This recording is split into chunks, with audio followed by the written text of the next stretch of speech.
আমার সম্মানিত মুসলমান ভাইরা, আমরা বেশ কয়েক জমা থেকে বিশ্ব নবী সাল্লাল্লাহু আলাইহি সিরাত থেকে কথা বলছি। নবী সাল্লাল্লাহু আলাইহি সিরাত হচ্ছে একজন মুসলমানের জীবন চলার পথ, যে রাস্তায় চলে আমরা জান্নাতের সন্ধান পাবো, জান্নাতের রাস্তায় চলতে পারবো, সেই লক্ষ্যে আমরা রাসূল সাল্লাল্লাহু আলাইহি ওয়াসাল্লামের জীবনী থেকে কথা বলছি। আমার ভাইরা, আমরা গত জুমায় দেখেছিলাম যে রাসূল সাল্লাল্লাহু আলাইহি ওয়াসাল্লামকে বাধাগ্রস্ত করার জন্য, তার দিনকে, তার এই দাওয়াতের মিশনকে বাধাগ্রস্ত করার জন্য তৎকালীন যুগের মুশরিক বৈতরী অর্থাৎ ইসলাম বিরোধী শক্তি বিভিন্ন রকম বাধার সম্মুখীন করেছিলেন রাসূলুল্লাহ সাল্লাল্লাহু আলাইহি ওয়াসাল্লামকে। কখনো তারা ধর্মকে বিকৃত করেছে, কখনো রাসূলকে বিভিন্ন ভাবে অপমান করেছে, বিদ্রুপ করেছে, ব্যঙ্গ করেছে, অপমান করেছে, লাঞ্ছিত করেছে। কখনো তারা চরিত্র হরণ করেছে, কখনো বা তারা কোরআনকে নিষিদ্ধ করেছে, কখনো আবার রাসূল সাল্লাল্লাহু আলাইহি ওয়াসাল্লামের উপরে তারা মুআজিজা দাবি করেছেন, তারা অসম্ভব কিছু দাবি রাসূলের কাছে করেছেন, রাসূলুল্লাহ তাও করে দেখিয়েছেন। আমরা যে পয়েন্টটা নিয়ে আজ কথা বলবো, তারা বিভিন্ন ভাবে রাসূল সাল্লাল্লাহু আলাইহি ওয়াসাল্লামকে যখন তাদের শিকারে আটকাতে পারে নাই, তখন তারা নির্যাতনের পথ বেছে নিয়েছে।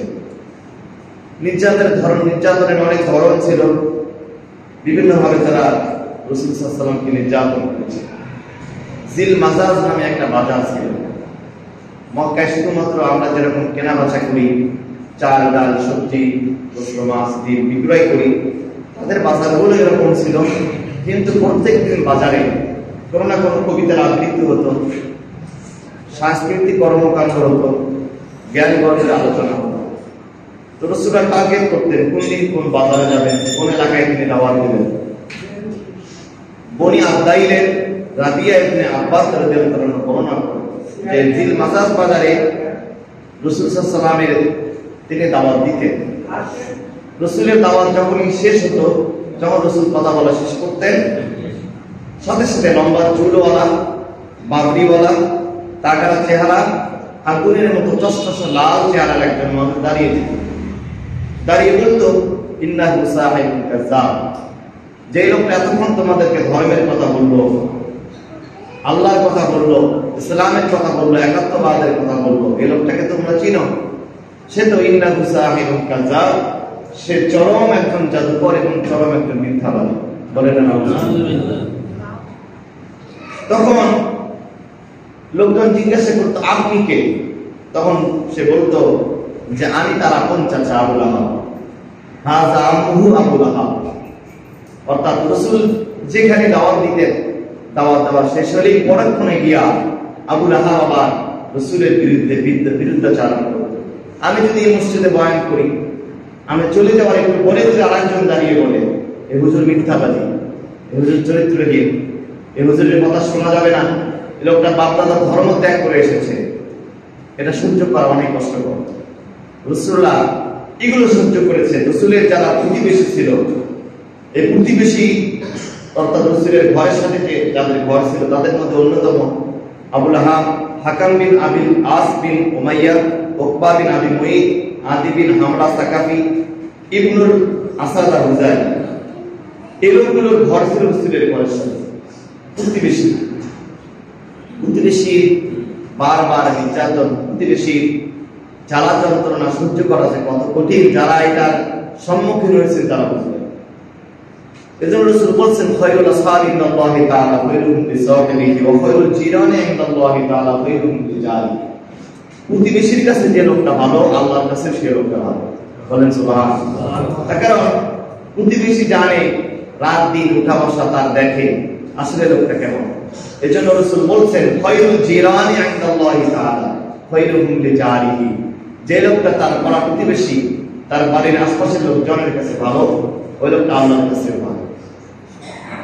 এই লোকগুলোর অত্যাচারের ধরন ছিল, নবী সাল্লাল্লাহু আলাইহি ওয়াসাল্লাম যখনই নামাজে রত হতেন, সিজদায় যেতেন, তারা উঠে নারীগুলো নিয়ে এসে রাসূলের মাথার উপরে চাপায় দিতেন। এমন হয়েছে রাসূল সাল্লাল্লাহু আলাইহি ওয়াসাল্লামের 7 দিন 10 দিন 15 দিন তার ঘরে রান্না হয়নি। সাহাবায়ে কেরাম কোন হাদিয়া দিতেন, খাদিজাতুল কুবরা সেগুলো রান্না করে খাবার বসতেন। যেই মাত্র খাবার রেডি হতো, খাবার পরিবেশন করা হবে, এমন সময় রসুলের বাড়ির অপর পার্শ্ব থেকে উটের নাড়িগুলি নিক্ষেপ করা হতো, সেগুলো গিয়ে রসুলের খাবারের উপরে পড়ে যেত। আমার ভাইয়েরা, রাসূলুল্লাহ তখন এই নাড়িগুলিগুলো নিয়ে, ময়লাগুলো নিয়ে বাড়ির পাশে এসে দাঁড়াতেন আর বলতেন, ওহে আব্দে মানাফের লোকজন, তোমরা কেমন প্রতিবেশী, আমি কি এমন অপরাধ করেছি তোমাদের সাথে? মানুষ এত নিষ্ঠুরতা কিভাবে করতে পারে?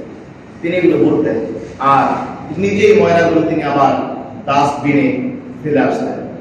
আমার ভাইরা, এইভাবে করে রাসূল সাল্লাল্লাহু আলাইহি ওয়াসাল্লামের উপরে বারবার দিনের পর দিন, মাসের পর মাস তাকে নির্যাতন করা হয়েছে। মানসিক, শারীরিক সব দিক থেকে নির্যাতনের এমন কোন দিক আর মাত্রা ছিল না যেটা রাসূলের উপরে করা হয়নি।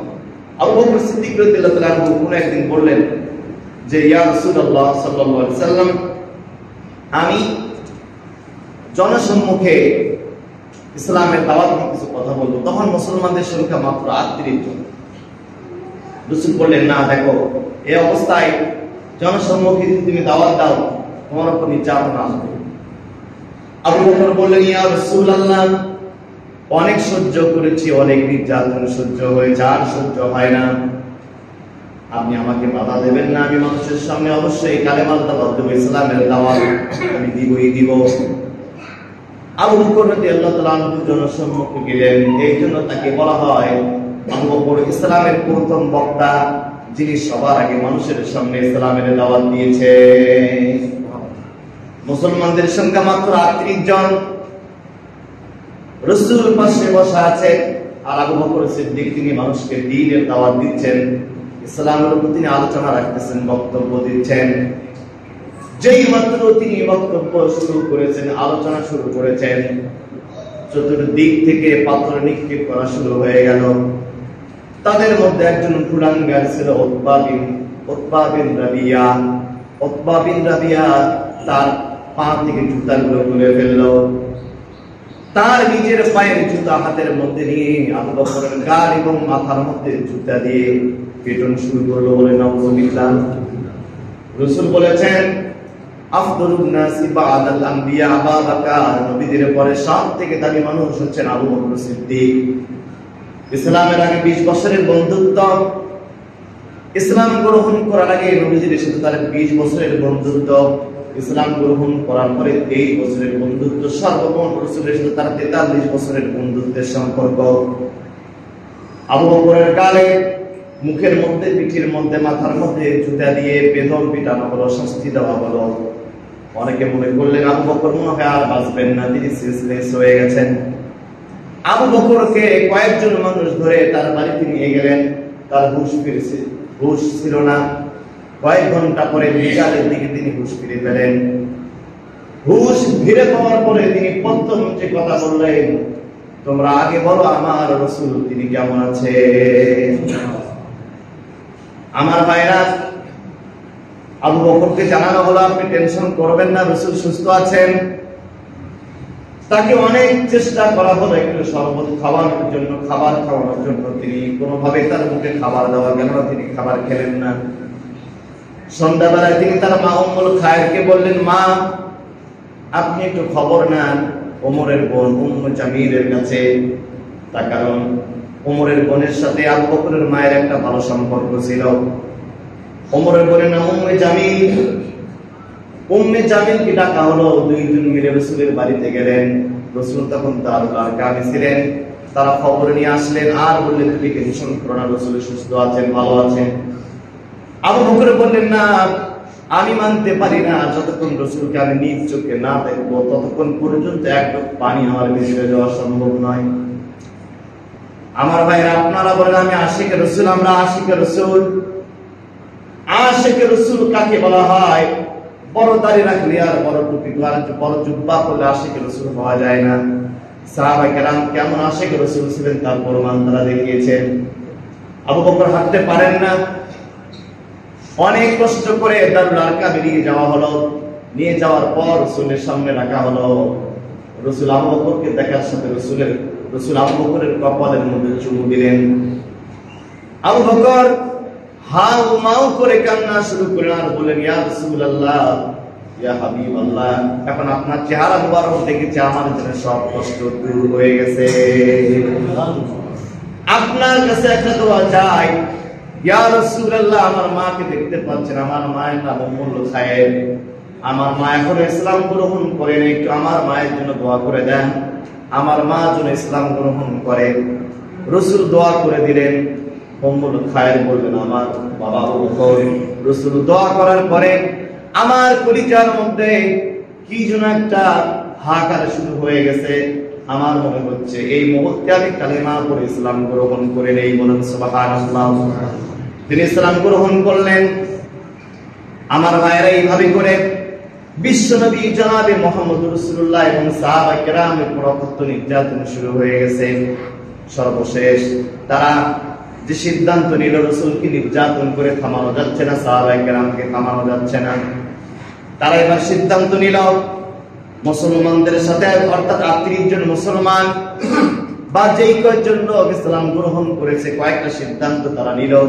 তাদের সাথে কোনো প্রকার ক্রয় বিক্রয় বন্ধ করা হবে, সামাজিক কার্যকলাপ বন্ধ থাকবে, অর্থনৈতিক লেনদেন বন্ধ থাকবে, বিয়ে শাদী বন্ধ, তাদের সাথে উঠা বসা বন্ধ, কথোপকথন বন্ধ, মেলামেশা বন্ধ, তাদের বাড়িতে পর্যন্ত কেউ যাতায়াত পর্যন্ত করতে পারবে না। অর্থাৎ একরকম ভাবে সামাজিক বয়কট করা হলো, সামাজিক ভাবে এইগুলোকে একবারে করে রাখা হলো, বয়কট করা হলো। এবং পরের দিন গিয়ে তারা শিয়াবে আবি তালিব নামে একটা জায়গায়, যেটাকে রাসূলের জেলখানার জীবন বলা হয়, রাসূলের পরিবারের 53 জন সদস্যকে জেলখানায় বন্দী করা হলে। বলুন নাউযুবিল্লাহ। আমার ভাইরা একটু কান খাড়া করে শুনেন, রাসূলের পরিবারের 53 জন সদস্যকে শিয়াবে আবি তালিবে বন্দী করা হলো। শুধু তারা বন্দী করে ক্ষান্ত হলো না, তারা সিদ্ধান্ত নিল যে এই 53 জন সদস্যের সাথে, মুসলমানদের সাথে, মুহাম্মদ অনুসারীদের সাথে আরব দেশ থেকে, অন্য দেশ থেকে যত খাদ্য দ্রব্য আসবে, কোনো খাদ্য দ্রব্য তাদের কাছে আমদানি করা হবে না। পানি সরবরাহ বন্ধ করা হবে, পানি সরবরাহ বন্ধ করা হলো। বাহির থেকে কোনো খাবার যখন আসতো, মক্কার লোকেরা কয়েক গুণ দাম বাড়িয়ে দিত যেন এই 53 জন মুসলমান সেই খাবার কিনতে না পারে। এইভাবে করে তাদের উপরে যখন বয়কট করা হলো, বিভিন্ন রকমের নিষেধাজ্ঞা আরোপ করা হলো, বয়কট করা হলো, রাসূল সাল্লাল্লাহু আলাইহি ওয়াসাল্লামের সাথে প্রথম বছর যারা ছিলেন তাদের সাথে কয়েকটা ছাগল ছিল, দুম্বা ছিল। রাসূল সেইগুলো প্রথম বছরে তারা ছাগলের গোশত খেয়ে বাঁচলেন। পরবর্তী বছরে গিয়া রাসূলকে জেলখানায় 3 বছর বন্দী করে রাখা হয়েছিল। আমার ভাইরা পরবর্তী বছর গিয়ে চামড়াগুলো আগুনের মধ্যে গরম করে সেই চামড়াগুলোকে তারা জীবন যাপন করলেন। দ্বিতীয় বছর চলে গেল, এখন গোশতও নাই, চামড়াও নাই, যেহেতু খাবার কেনার মতো টাকাও তাদের ছিল না, আর বাহিরের খাবার তাদের কাছে আমদানি বন্ধ করা হয়েছে, পানি সরবরাহ বন্ধ করা হয়েছে, তাদের কাছে যেই পরিমাণ খাবার ছিল সব শেষ হয়ে গিয়েছে। শিয়াবে আবি তালিবে কয়েকটা গাছ ছিল, সাহাবায়ে কেরাম গাছের পাতা খেতে বাধ্য হয়েছেন। আমার ভাইরা বিশ্বনবী জনাবে মুহাম্মদ রাসূলুল্লাহ ইসলাম নামক এই বৃক্ষকে তরতাজা করতে গিয়ে কি ত্যাগ তিনি স্বীকার করেছেন। রাসূলুল্লাহ গাছের পাতা খেয়েছেন। ইসলামের ইতিহাসে লেখা হয়েছে, আর রাহিকুল মাকতুমে লেখা হয়েছে, গাছের পাতা খাওয়ার কারণে সাহাবায়ে কেরামদের পায়খানা আপনার ছাগলের দানার মতো, ছাগলের নাদের মতো হয়েছিল, গোটা গোটা হয়েছিল। 3 বছর যখন পূর্ণ হলো, আরবের লোকেরা, মক্কার মুশরিকেরা যে চুক্তিনামা তৈরি করেছিল মুহাম্মাদের সাথে, 3 বছর তারা জেলখানায় বন্দী রাখবে, এই চুক্তিনামা শুরু করেছে বিসমিকা আল্লাহুম্মা নামে। 3 বছর পরে আল্লাহ রাব্বুল আলামিন রাসূলকে জানায় দিলেন, হে আমার হাবিব, আপনি একটু খবর নেন, আপনি দেখেন ওই চুক্তিনামা যেটা মক্কা কাবা করে গিলাফের মধ্যে টাঙ্গানো হয়েছে, আপনি খবর নিয়ে দেখেন ওই চুক্তিনামা পুরোটাই ওই পোকা খেয়ে ফেলেছে, শুধুমাত্র বিসমিকা আল্লাহুম্মা সালা বলেন সুবহানাল্লাহ। আল্লাহ রাব্বুল আলামিন তার রাসূলকে জানায় দিলেন, আর রাসূল তার চাচা আবু তালিবকে বলেন, চাচা, আল্লাহ আমাকে জানিয়েছেন চুক্তিনামাটা আপনি দেখে আসেন। তারা গিয়ে দেখেন কাবার গিলাফে চুক্তিনামা শুধুমাত্র বিসমিকা আল্লাহুম্মা, অর্থাৎ তারা যে কোনো কাজ কিন্তু আল্লাহর নামে শুরু করত। সকালবেলায় কাজ কর্মে ব্যবসা বাণিজ্যে যাওয়ার সময় তারা কাবা ঘর তওয়াফ করে বের হতো। ধর্মীয় আচার অনুষ্ঠান তারা করতে এগুলো দেখা গেল ঠিকই বিসমিকা আল্লাহুম্মা ছাড়া তাদের সাথে সমস্ত ধরনের চুক্তির যে পেপারস গুলো ছিল পুরাটাই উই পোকা খেয়ে ফেলেছে। বলেন সুবহানাল্লাহ। এইটা মিয়া তাদের দারুন নদওয়ায় বৈঠক বসলো। যেহেতু সব আমাদের চুক্তির পেপার খেয়ে ফেলেছে ওই পোকা, নতুন করে এই চুক্তি নবায়ন হবে কিনা, তা না হলে মুসলমানদের মুক্তি দেওয়া হবে কিনা, এই নিয়ে বৈঠকের মধ্যে একজন নেতা ছিলেন যার নাম মুতাইম বিন আদি। মুতাইম বিন আদি যদিও লোকটা মুশরিক, কিন্তু রাসূল সাল্লাল্লাহু আলাইহি ওয়াসাল্লামের প্রতি তার সৎ কর্নার ছিল। সে 4 জন লোককে ঠিক করলো যে আজকের জাতীয় সংসদে তোমরা 4 জন 4 কর্নারে থাকবা, আমি তোমাদের যে প্রস্তাবই দিব তোমরা সেটাতে রাজি হয়ে যাবে। তখন বৈঠক শুরু হলো, তাদের জাতীয় সংসদের সেমিনার শুরু হলো। মুতাইম ইবনে আদি বললেন, দেখো আমরা এই যে মুহাম্মাদের 53 জন পরিবারের সদস্যকে আমরা এখানে আটকে রেখেছি। মুহাম্মদ তো আমাদেরই সন্তান, আমাদের ভাতিজা, সে আমাদের বাজারে খাবার খেয়ে বড় হয়েছে, আমাদের চোখের সামনে ছেলেটাকে দেখেছে বড় হয়েছে, সে তো কোনোদিন মিথ্যা কথা বলেনি, কারোর সাথে অন্যায় করেনি, কারো জমি দখল করেনি, কারোর সাথে কোনোদিন বাক বিতণ্ডা করেনি।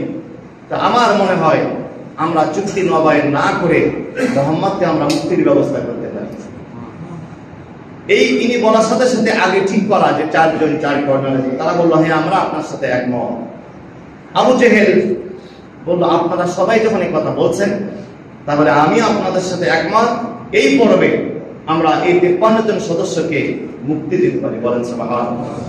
রাসূল সাল্লাল্লাহু আলাইহি ওয়াসাল্লামের 53 জন সদস্য এখান থেকে মুক্তি দেওয়া হলো। ফাতেমা রাদিয়াল্লাহু তাআলা আনহা এই যে অসুস্থ হয়েছিলেন, এই 3 বছর সেখানে আকাশে কোনো ছাদ ছিল না, সম্পূর্ণ একটা ফাঁকা জায়গায় সম্পূর্ণ রকম ভাবে বয়কট করে রাখা হয়েছিল। ফাতেমা আর সারা জীবনে তিনি সুস্থ হতে পারেননি, জ্বর সর্দি লেগে থাকে।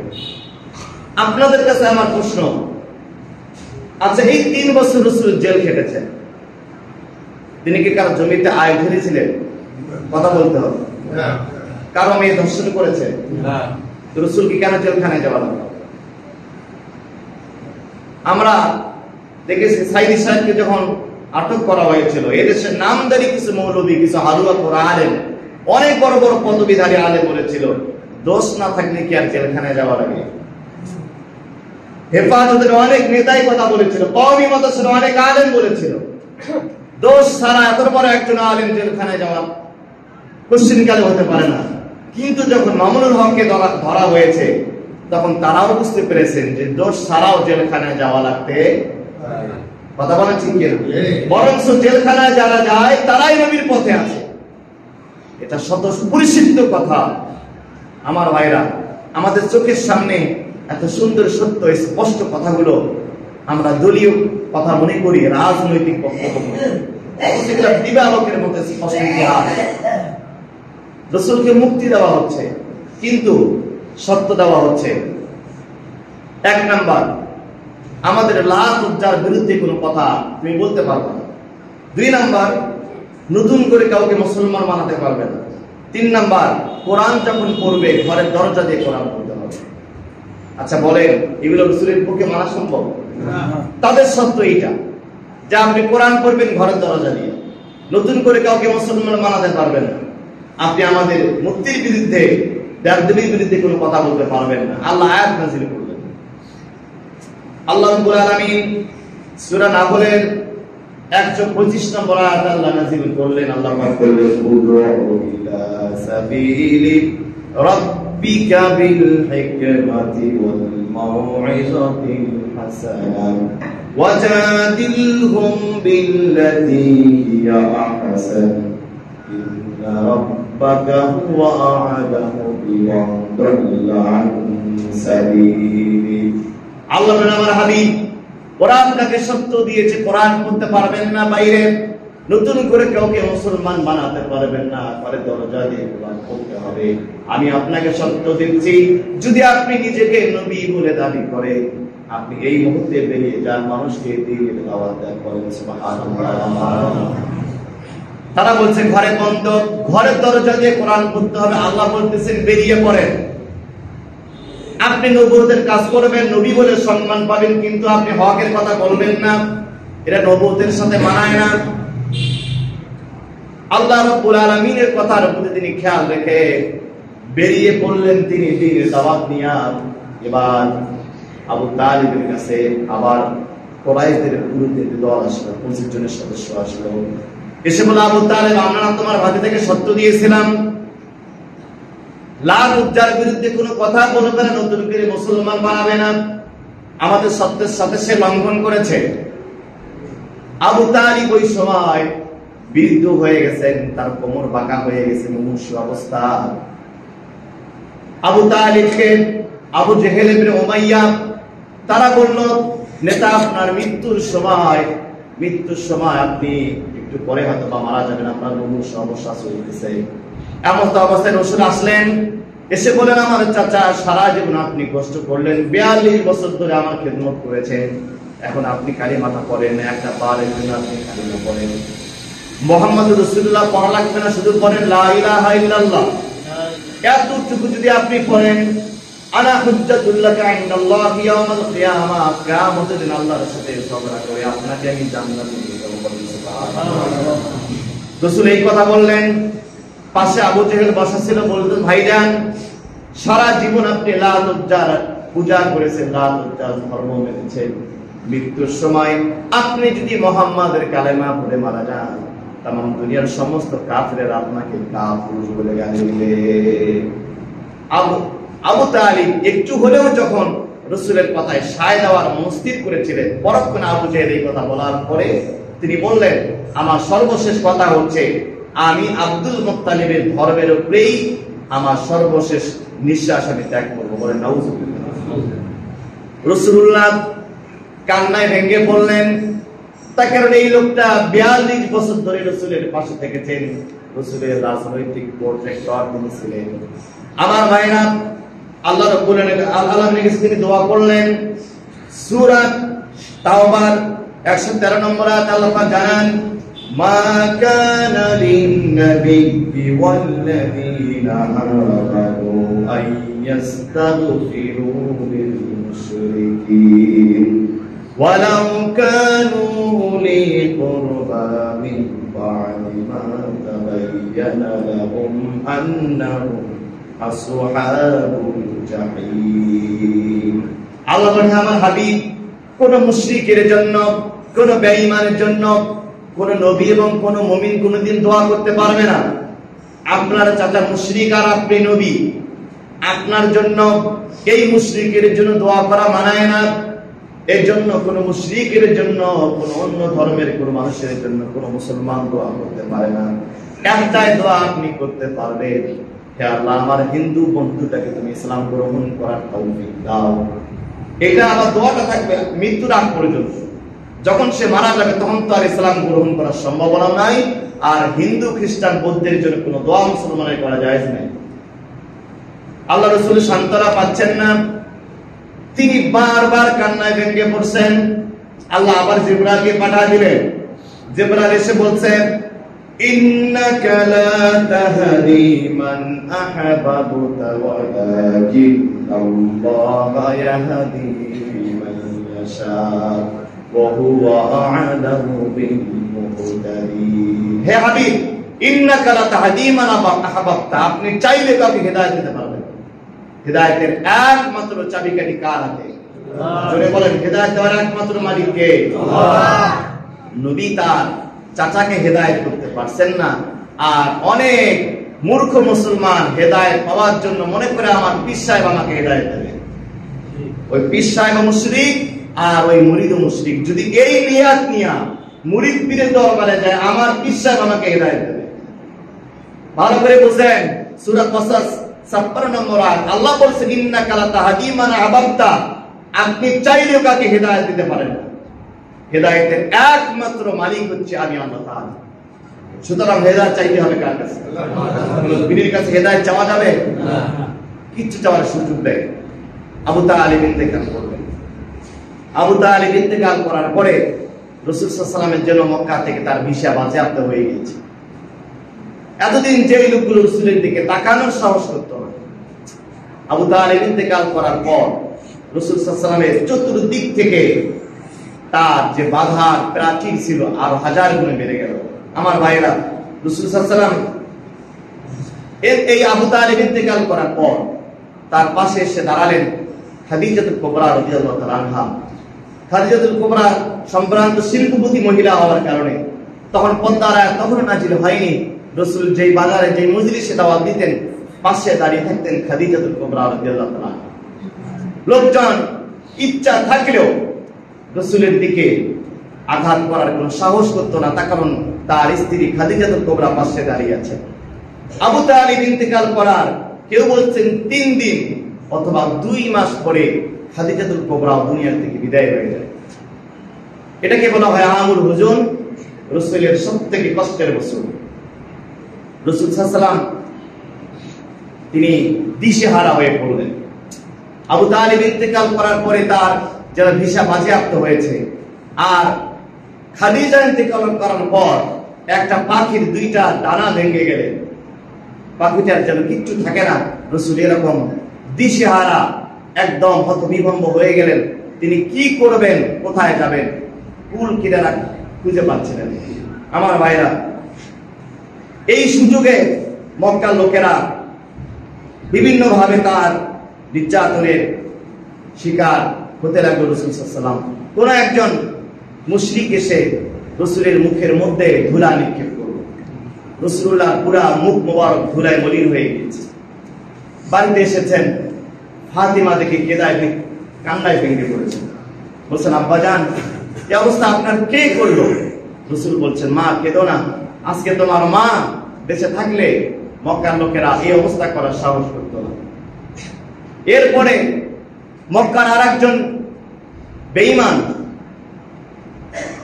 মুতাইম ইবনে অর্থাৎ উবাই ইবনে খালফের বন্ধু, সে কোন একদিন রাসূলের পাশে দাঁড়িয়ে কোরআন তেলাওয়াত শুনতেছিল। সে যখন আসলো, উবাই ইবনে খালফ বলল, তুমি কেন মুহাম্মাদের কোরআন শুনেছো? শাস্তি হিসাবে মুহাম্মাদের মুখের উপরে তোমাকে থুতু নিক্ষেপ করতে হবে। সে বন্ধুত্ব রক্ষা করতে গিয়া রাসূলের মুখের উপরে থুতু নিক্ষেপ করে আসে। রাসূল সাল্লাল্লাহু আলাইহি ওয়াসাল্লাম নামাজ পড়তে গেছেন, উঠে নারী করে রাসূলের মাথার উপরে চাপিয়ে দিয়েছে। রাসূলুল্লাহ ঘরে আসলেন, ফাতেমা দেখে কান্নায় ভেঙে পড়লেন। চতুর্দিক থেকে বিপদের পাহাড় রাসূলের উপরে নেমে এসেছে। এবার দারুণ নদওয়ায় বৈঠকের সিদ্ধান্ত হলো, রাসূলের সাথে মুহাম্মাদের সাথে সব আত্মীয়তার সম্পর্ক ছিন্ন করতে হবে। তার বড় মেয়ের নাম জয়নাব। জয়নাবের স্বামী আবুল আসকে বলা হলো, এই মুহূর্তে মুহাম্মাদের মেয়েকে তালাক দিতে হবে। সে বলল, আমার স্ত্রীকে আমি তালাক দেব না, তবে এই মুহূর্তে আমার স্ত্রীকে আমি আমার শ্বশুর বাড়িতে পাঠিয়ে দিচ্ছি। সে তার স্ত্রীকে বাড়িতে পাঠিয়ে দিল। আবুল আহাব তার 2 ছেলেকে উতবা এবং উতাইবাকে বলল, মুহাম্মাদের 2টা মেয়েকে বিবাহ করেছো, রুকাইয়া এবং উম্মে কুলসুমকে তালাক দাও। তালাক দিল। রাসূলের 3টা যুবতী মেয়ে ঘরে, আর ছোট্ট মেয়ে ফাতেমা। যারা বাবা এখানে আছেন একটু চিন্তা করেন, ঘরে স্ত্রী নাই, ঘরে স্ত্রী নাই, তার 3টা যুবতী মেয়ে, বিধবা স্ত্রী তার ঘরে। 2জন ডিভোর্স দিয়েছে, আর একজন বাড়িতে পাঠিয়ে দিয়েছে, আর একটা ছোট্ট মেয়ে ফাতেমা। রাসূল কুল কিনারা খুঁজে পাচ্ছেন। আমার ভাইরা, এইভাবে করে চতুর্দিক থেকে রাসূল সাল্লাল্লাহু আলাইহি ওয়াসাল্লামকে একেবারে এক ঘরে সামাজিক এক রকমের বয়কট করা হলো। রাসূলুল্লাহ সাল্লাল্লাহু আলাইহি ওয়াসাল্লাম চিন্তায় ভেঙে পড়লেন, আমার এই যুবতী মেয়েদেরকে নিয়ে আমি কোথায় যাব, কি করব? মনে পড়ে গেল তার তায়েফের কথা, যে আমি তো তায়েফে বড় হয়েছি, আমি তায়েফে 5-6 বছর ছিলাম, আমার সেখানে মামার বাড়ি অর্থাৎ হালিমার বাড়িতে থাকার কারণে আত্মীয়তার সম্পর্ক হয়েছে, আমি তায়েফে যাব। রাসূল সাল্লাল্লাহু আলাইহি ওয়াসাল্লাম তায়েফে গেলেন। তায়েফের 3জন ব্যক্তি, আব্দু ইয়ালাইন, মাসউদ এবং হাবিব, তাদের কাছে তিনি গেলেন। আত্মীয়তার সূত্র ধরে বললেন, আমার এই অবস্থা হয়েছে মক্কায়, আমার মাথার ঠাই বোঝাবার কোনো আশ্রয় আমার নেই। তখন তারা বলল, প্রথম জন বলল, তুমি যদি নবী হয়ে থাকো এই মুহূর্তে আমি মক্কায় যাব, কাবার গিলাফটা নিজ হাতে ছিঁড়ে ফেলব। নাউজুবিল্লাহ বলবেন। একজন মানুষ কতটা বিরক্ত হলে নবীর সামনে এত বেয়াদবি কথা বলতে পারে? আল্লাহ যদি তোমাকে নবী বানায় আমি কাবার গিলাফটা ছিঁড়ে ফেলব। দ্বিতীয় ভাই বলল, মাসউদ বলল, আল্লাহ কি নবী করার জন্য তোমার মতো এতিম ছাড়া আর কাউকে পেলেন না মক্কা মদিনায়? এই তাইফে এত ধনাঢ্যশালী ব্যক্তিরা আমরা আছি। তৃতীয় ভাই বলল, দেখো আমি তোমার সাথে কোনো কথাই বলতে চাই না। বলেন না নাউজুবিল্লাহ। রাসূলুল্লাহ 10 দিন সেখানে থাকলেন। থাকার পরে 3 ভাইয়ের কাছে আরজ করলেন, অনুরোধ করলেন, জানি আপনারা আমার দাওয়াত কবুল করবেন, আপনাদের কাছে আমার অনুরোধ হচ্ছে আপনারা এই খবরটা তাইফে দিয়েন না যে আমি এসেছি। যদি জানতে পারে তাইফে কিশোর কিশোরী যুবক যুবতী তারা আমাকে নির্যাতন করবে। এই বেঈমানেরা মুহূর্তের মধ্যে তাইফের সংবাদ ছড়িয়ে দিল। তাইফ থেকে 3 মাইল দূরে মক্কার 2জন ব্যক্তির 2টা খেজুরের বাগান ছিল। আমার ভাইরা, এই খেজুর বাগান রাসূল সাল্লাল্লাহু আলাইহি ওয়াসাল্লাম এই আঙ্গুরের বাগান পর্যন্ত গেলেন। ইতিমধ্যে পুরা তাইফে সংবাদ দেওয়া হলো মক্কা থেকে একটা পাগল এসেছে, যে যেইভাবে পারো অপমান করো।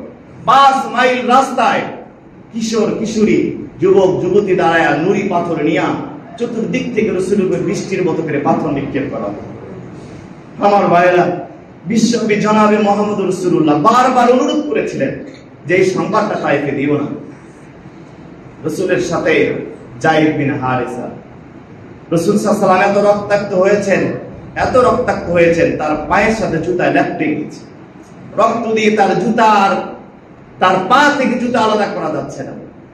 রাসূলুল্লাহ ক্লান্ত, একটু দৌড়ান, একটু হাঁটেন, একটু দৌড়ে যান, আবার হেঁটে যান, আবার তিনি বেহুশ হয়ে যান। 3 বার তিনি তাইফের জমিনে বেহুশ হলেন। রাসূল সাল্লাল্লাহু আলাইহি ওয়াসাল্লাম আশ্রয় নিলেন এই আপনার আঙ্গুরের বাগানে গিয়ে।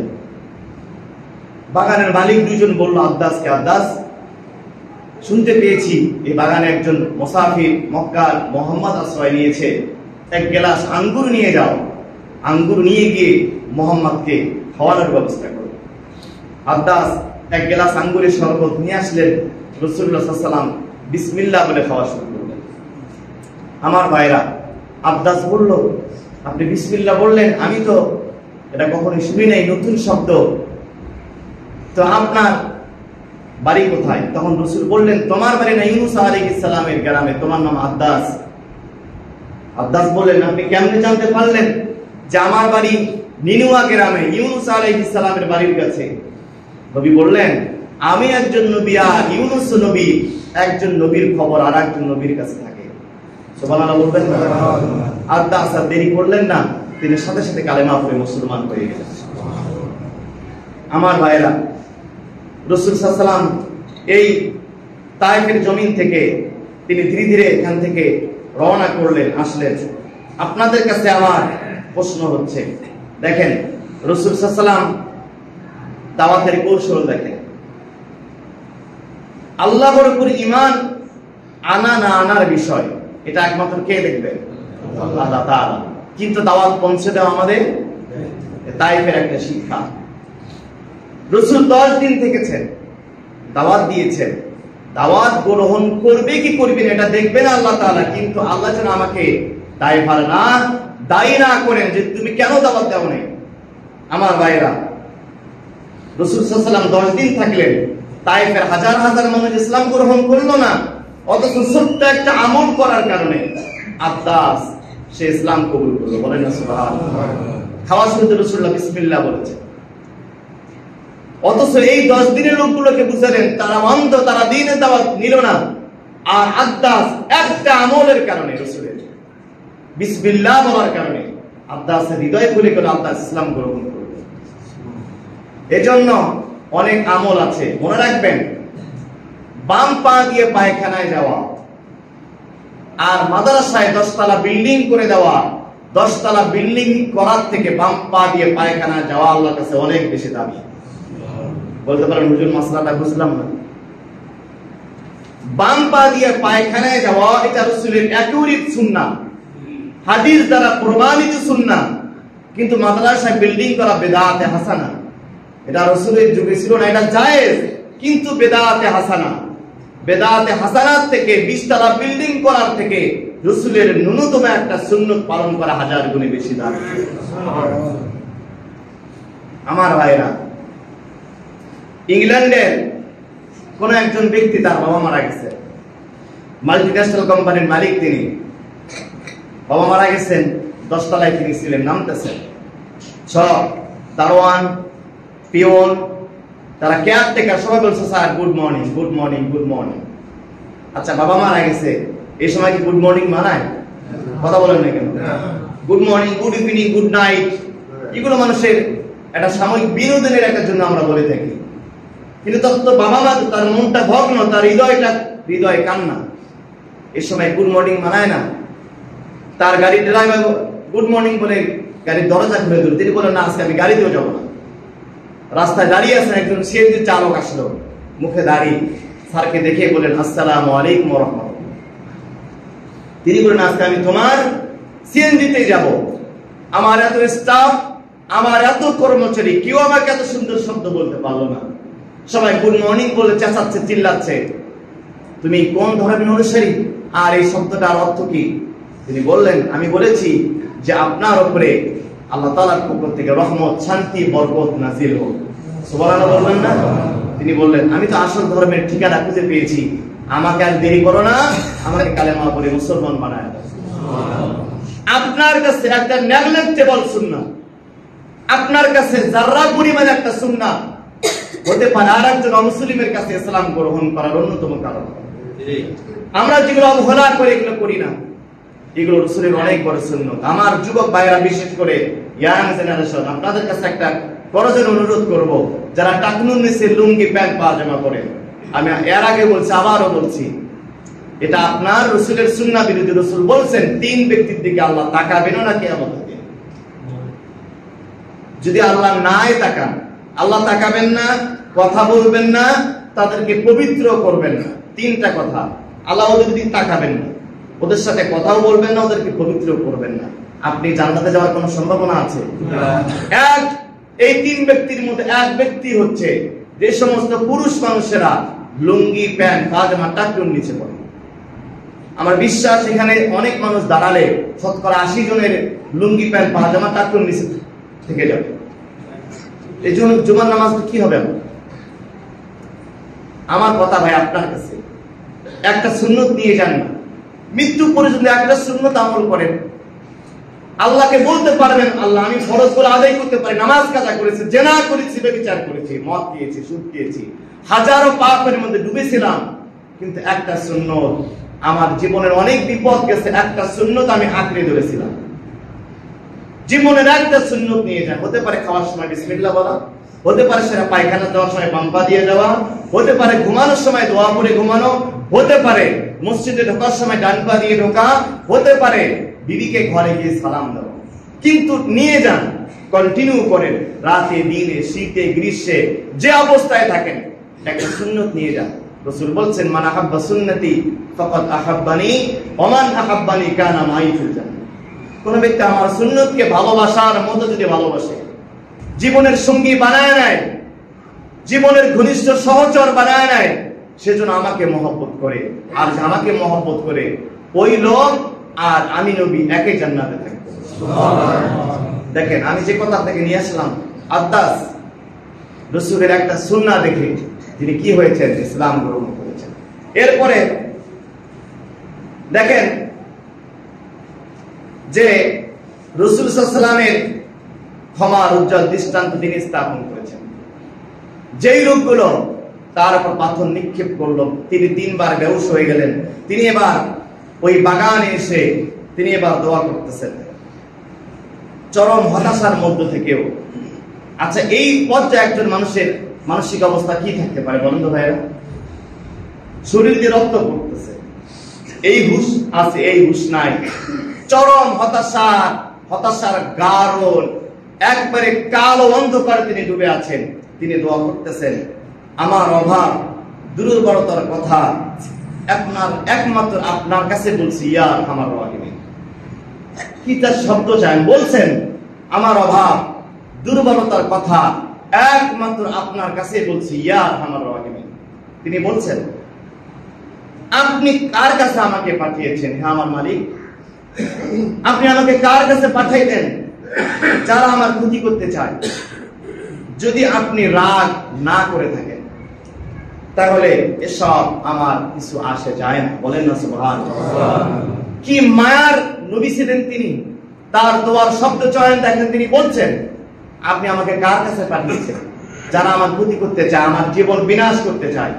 তবে আমার কষ্ট এসবের মাধ্যমে যদি আপনি রাগ না করে আমার উপর খুশি থাকেন, আমার জীবন গেলেও আমার কিছু যায় এবং আসে না।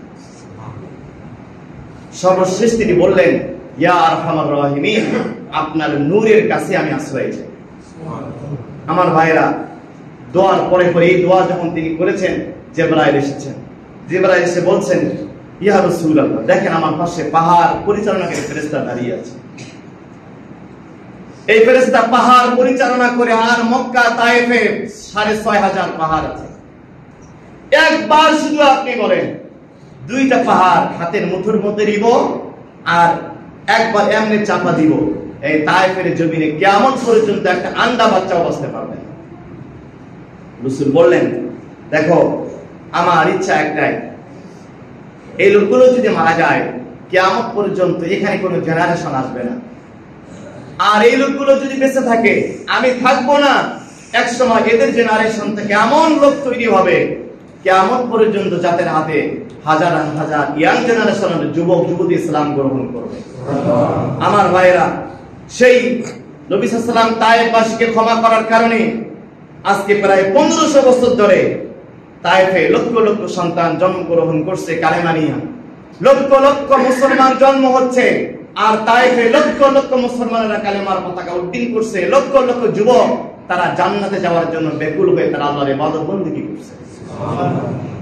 আমরা বেকুবের দল। কিছুদিন আগে আমির জামাত ডাক্তার শফিকুর রহমান, তিনি রাসূলের এই থিমটা বুঝতে পেরেছেন। আমাদের দেশে অনেক ইসলামিক লিডার আছে, অনেক আইকন আছে, কিন্তু রাসূলের দুর্দর্শিতা, রাসূলের এই পারদর্শিতা, রাসূলের জীবনের মূল থিমটা অনেক ইসলামিক লিডারই বুঝতে পারে না। ডাক্তার শফিকুর রহমান যখন আওয়ামী লীগকে ক্ষমা করে দিয়েছিলেন, আমার মতো অনেক আলেম ওলামা তার চিন্তার গভীরতা, তার প্রজ্ঞা আমরা নিজেরাই বুঝতে পারিনি। তিনি বুঝতে পেরেছেন রাসূলের জীবনী থেকে জানেন। আমি মনে করি আপনি যে দলে করেন, ডাক্তার শফিকুর রহমান বাংলাদেশের জন্য একটা আল্লাহ তাআলার খাস রহমত। আমার দেখা বাংলাদেশের ইতিহাসে এরকম রাজনীতিবিদ দ্বিতীয় জন ছিল কিনা আমার সন্দেহ আছে। সিলেটে যার মেডিকেলে, নিজস্ব মেডিকেল কলেজে 2 থেকে 250 হিন্দু খ্রিস্টান বৌদ্ধ লোকেরা তার প্রতিষ্ঠানে চাকরি করছে। আর আজকে কিছু রাম আর বামেরা প্রশ্ন তুলছে, জামাত যদি ক্ষমতায় আসে, ইসলামী দল যদি ক্ষমতায় আসে, হিন্দুদের জায়গা বাংলাদেশে হবে। আর মূর্খের বাচ্চা তুমি এখন ইসলামী দলের আইডলই বুঝতে পারো না।